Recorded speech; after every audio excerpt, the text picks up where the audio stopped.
I have been using the Mac Mini M1 edition for about 4 weeks now, and there's a few questions. Will I keep it? Has it been any good? And most importantly, has it been worth it? This might be slightly controversial on not what everyone else is saying, but I have tested this specifically for video editing, photo editing, and heavy internet use. And the results haven't been amazing, and I want to share them with you. Firstly, which M1 Mac did I get, and how much was it? I got the M1 Mac Mini with 8GB of RAM and 512GB of storage. I thought this would be okay. On reflection, I think the 16GB version would have just been a lot better for my needs. Now, I can't blame all of my problems on the 8GB version versus the 16GB version, because some of my issues I've actually seen other people having similar issues as well. So let's discuss. And to make this video much easier to follow, I'm just going to list the cons, list the pros, and give you my verdict. So starting with the cons. This M1 Mac Mini massively struggled to play back 4K on Premiere Pro. One of the biggest things I wanted to do was shoot in 4K and be able to edit smoothly on my M1 Mac Mini. And I saw other people were able to do it, so it was quite shocking that I wasn't able to do it. It was very jittery, it didn't play back smoothly, and at times it just straight out froze. The spacebar to preview just doesn't work. And I know you're probably thinking, well, who cares? It's just the spacebar to preview. But this is the worst thing ever. Oh my gosh. Okay, I use spacebar to preview every day, probably every couple of minutes. It's just the most used thing on my computer. I love being able to just quickly see a photo, quickly see a video, none of this having to open it up and all of that. And it's just, this is one thing that should work. But with the Mac Mini, I just got the loading over and over and over and over again. And I actually just resorted to using my MacBook Pro from a couple of years ago, and that worked absolutely fine. It totally can't play After Effects graphics properly. So whenever I edit After Effects graphics in After Effects, firstly, that is a headache on its own with the M1 Mac Mini. But then when I imported it over into Premiere Pro to put it in my timeline, in my story, in my video, it doesn't play. It cuts off there, and then it kind of like crashes and then like jitters all the way, and then I have to kind of skip past for it to eventually work. And then if I ever export a video that has even just a tiny bit of After Effects in it, that export time goes up to over an hour, sometimes 2 hours. I waited over 3 hours for one of my videos to export, and I'm talking about a 10-minute export with a 30-second After Effects clip. That is not usable. Now, this next problem, I've seen other people have issues as well, and it randomly disconnected from my monitor. I had so many monitor issues, the color, the everything about it, but then the worst of it was, it just disconnected. Like I was working and it's gone. It's just randomly just disconnects. Super annoying. Another weird glitch, well, there were tons of weird glitches, but one that kind of annoyed me was, you know, on the Finder where you can see the eject button to eject an SD card or a hard drive, it never showed up. It was just never there. I always had to right click, click eject, wait a couple minutes, let it eject. I know these are small issues, but when you add them all together, it can get really annoying. And lastly, the audio was very frustrating. Sometimes it worked, sometimes it didn't. The levels were, it's just, no, I'm not even going to get into how annoying the audio was at times. But those are the cons. Let's talk about the pros. Overall, it was fast, way faster than my MacBook Pro, and I'm talking about general use. It was just faster opening apps and faster navigating, and it was definitely a faster machine. It also edited 1080p footage really smoothly, no compression needed. I didn't have to go down to 1/4. It just seamlessly played 1080p footage in full res, which was really nice. Another massive pro for me was that it was able to do multiple tasks at once whilst I was exporting a video. So on the MacBook Pro, this was my biggest issue, because when I export a video, it can take 20 minutes, half an hour, and during that time, the computer becomes totally unusable. Whereas with the Mac Mini, I was able to do general light internet browsing, a bit of light Photoshop work, nothing crazy, but the fact that I was able to do something without, you know, the fans going crazy or the whole computer just glitching, that was really nice. One thing I want to mention though, when I first got the M1 Mac Mini, it was speedily fast, like wow. right? But after about a week, it slowed down just a bit. And then after 3 weeks, it got even just a bit slower. So that out of the box feeling didn't last very long. So when I first exported a video, I was opening tons of tabs, doing tons of stuff, and everything was smooth. It was lovely, right? After about 4 weeks, I was only able to kind of watch, a couple of videos at the same time. Not that I'm watching a couple of videos at the same time, but I was able to have a couple of tabs open, kind of work with Photoshop, but not so smoothly.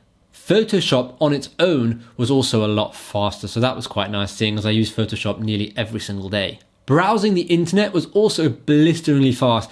I mean, I could have 20, 30, 40 tabs open without any issues, without any lags, and that, I have to say, was amazing. But that only worked if there was no other major apps working in the background. So if Photoshop or Premiere Pro or After Effects was working in the background, obviously I wasn't able to have all of those Safari or Chrome Chrome tabs open at once. But if I'm just focusing on internet work, I could have so many tabs open, and that was really, really nice.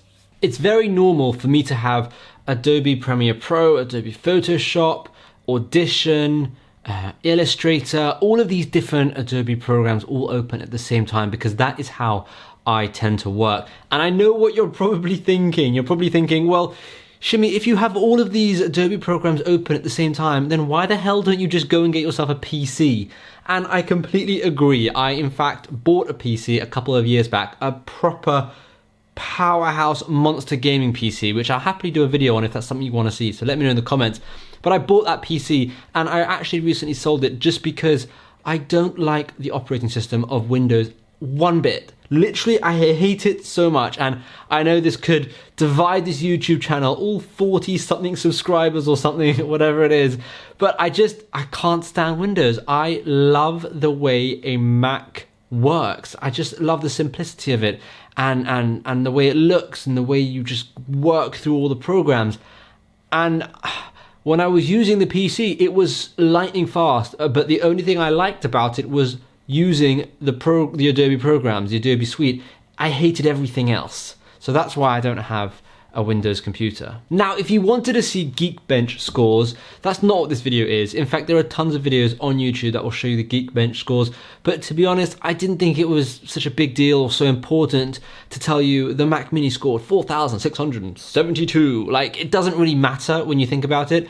I prefer to give you real world experience of using the machine for certain programs and to tell you my experience with it, rather than just tell you a number and say, go and work out what that number means in your life. So those are the pros and the cons. Let's quickly discuss the verdict. Firstly, I just want to say I really hope this helped, and if it did, please leave a comment down below. I know I didn't really talk about programs like iMovie, Final Cut Pro, GarageBand, but to be honest, I just wanted to focus on the programs that I use every single day for hours on end. I mean, I use GarageBand, I use iMovie, I use them a bit, but with the M1 chip, those programs are going to soar. They're really, really fast. They're really good. But I wanted to give a real world experience on non-Apple programs that I tend to use. I'm also aware that the Adobe suite hasn't been optimized for Apple Silicon. So they're still working it out. And at the moment it's using Rosetta 2 to convert the files, convert the program so that it works. So as soon as Adobe make their suite work proper, made for Apple Silicon, then I know it's going to be mind-blowingly fast. It'll probably sort out all of those issues that I was talking about. So that is what I'm really excited for. Personally, I'm going to wait for either the Pro line of Apple Silicon, so like the M1X or the M2, where they're doing the 28 core, 32 core, 64 gigabytes of RAM, something ridiculous, something with a lot of graphics, a lot of power, because I feel like that is what I would like, that is what will suit my needs.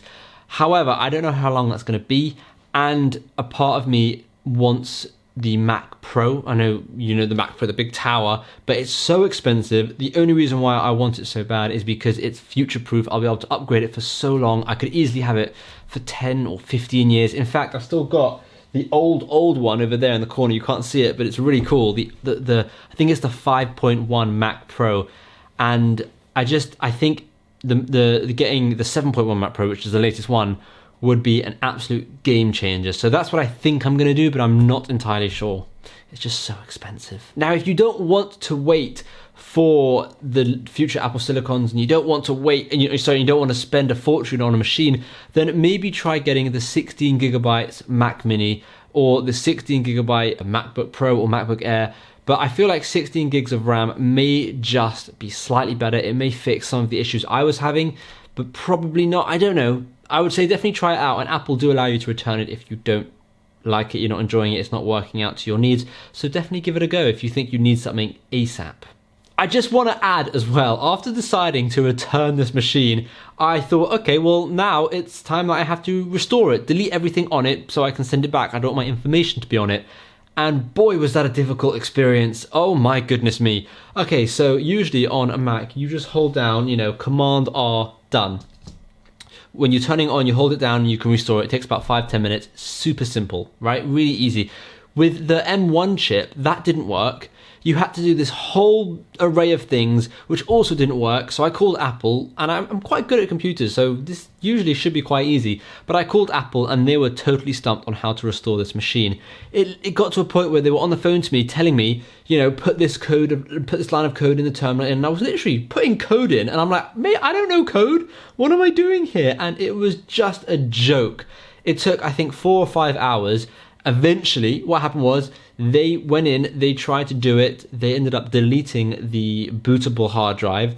So they got rid of all my stuff, but they also removed the bootable hard drive so that when we tried to reinstall Big Sur, it couldn't boot to anything because the hard drive wasn't there. So I just said to them, look, forget it, you've deleted my stuff, I'm going to return it as is, and this is not my problem because I don't know what you have done. And it made me realize maybe, just maybe, the M1 chip, they haven't thought of everything. And I haven't seen anyone else talk about this because everyone else is keeping their M1 machines. No one is restoring them because why would they restore something they're keeping? And I just thought that was a joke. Like, that was just such a joke. 4 hours on the phone. 4 hours. It was ridiculous. Well, I'm glad it's going back, and I'm very excited to potentially get this Mac Pro. I don't know. We'll see. I'm very excited, but I want to just quickly end with saying thank you so much for watching. If you haven't already liked the video, please smash the like button. This is a very new channel. You can see it's probably got like 40-ish subscribers, I don't know. And this video was actually quite a heartache to make. I mean, the beginning bit, that whole out of focus scene was super annoying. The switching from that angle to this angle was because half the video files were corrupt.